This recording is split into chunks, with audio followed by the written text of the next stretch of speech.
If you're just starting out on guitar, one of the first things you need to do is learn how to read a chord diagram. I'm going to show you how to read a chord diagram, and in the process you'll learn 5 chords that are good to know early on. Here's what a chord diagram looks like. Above it you see the name of the chord. In this case it's a D7. The vertical lines are your strings, and so the strings on the right are your small strings, the strings on your left are your bigger strings. The horizontal lines are your frets. The dots are where you're going to place your fingers. The numbers are the finger numbers. An X means you don't play a certain string, and a 0 or an O means you do play that string, but it's an open string with no finger down. So you can see with this D7 chord, the 2 strings on the left, strings 5 and 6, are X'd out. Means you don't play those strings, but the 0 means you do play string 4, you just don't put a finger down on it. So if I follow that chord diagram, this is what I've got.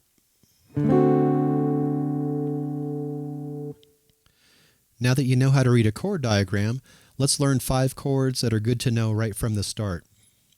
First we have a D chord, and looking at the diagram there, we can see we have finger 1 on 2nd fret, 3rd string,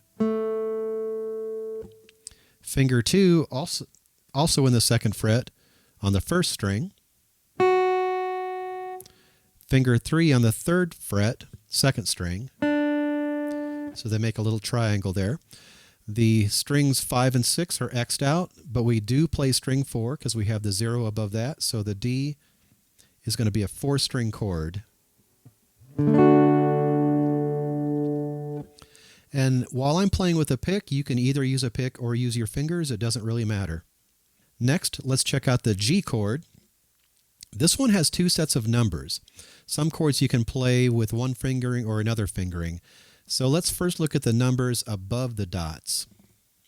We have, starting on the 6th string, finger 2 on the 3rd fret, string 6, and then finger 1 on the 2nd fret, string 5, and then finger 3 on the 3rd fret, 1st string. And for this one you strum all 6 strings. Now you could also play this G chord with the 2nd set of numbers below. So we have finger 3 on the 3rd fret, 6th string, finger 2 on the 2nd fret, 5th string, finger 4 on the 3rd fret, 1st string.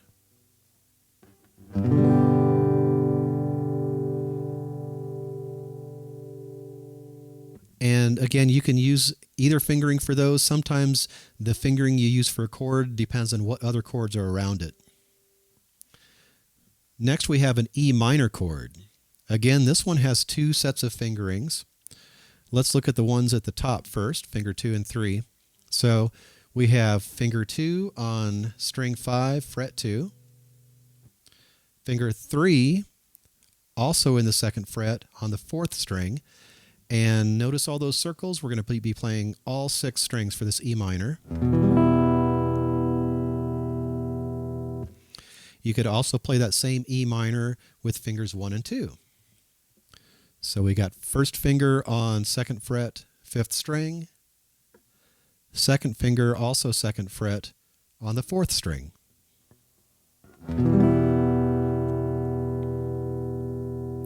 And again, your fingering will be decided by what you're comfortable with, but also what chords are around it. Next we have the C chord.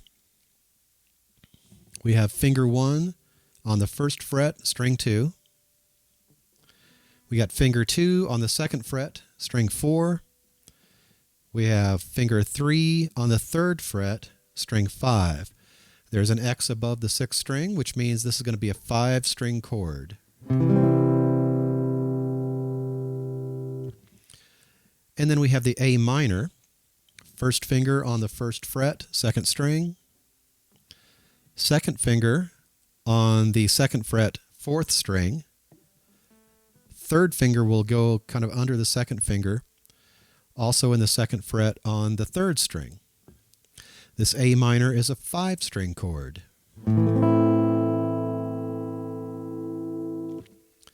Those are 5 chords that are really good to know right off the bat. I'm going to show you a couple more advanced chords. You don't really need to know these right now, but you'll at least know what you're looking at when you come across them. The first chord is your classic barred F chord. Sounds like this. This one has a new marking on it. Notice that curvy line above the diagram. That's for barring. That means you're going to be playing at least 2 strings with the same finger. So notice all those notes in the first fret have a 1 underneath them. That means you're going to be barring at the first fret over all 6 strings. And then you have finger 3 on the 3rd fret, 5th string. Finger 4 also on the 3rd fret on the 4th string. Finger 2 on fret 2 on the 3rd string. And there's your F bar chord. And something else you may see as you get more advanced are chords up the neck. Check out this B flat 7. In the diagram there, to the right, you can see it says 6 and then FR. That stands for 6th fret. And in some diagrams, you just may see the number, but this just means that you're going to be forming that chord, but you're going to be doing it up at fret number 6, not at the end of your guitar. So for this B flat 7, we have finger 1 on string 6 at the 6th fret. We have finger 2 also in string 6, or excuse me, also at the 6th fret, but on string 4. We have finger 3, 6th fret, string 2, and finger 4 on the 7th fret, string 3. And we have some muting to do. Muting just means you make sure the strings don't ring. So the first string has an X above it, so you're going to use part of your finger to mute that string. And the 5th string also has an X. That means you're going to be muting that string, usually by taking your first finger and just lightly touching it so it doesn't get a note. So here's what that B flat 7 sounds like.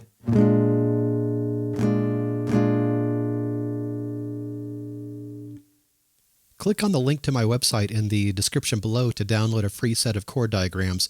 Just look for the Open Chord Diagrams PDF. If this was helpful, please like and subscribe. And if you have some chord tips of your own or ideas for other guitar tip videos you'd like to see, just leave a comment below. Thanks so much for watching, and I'll see you next time.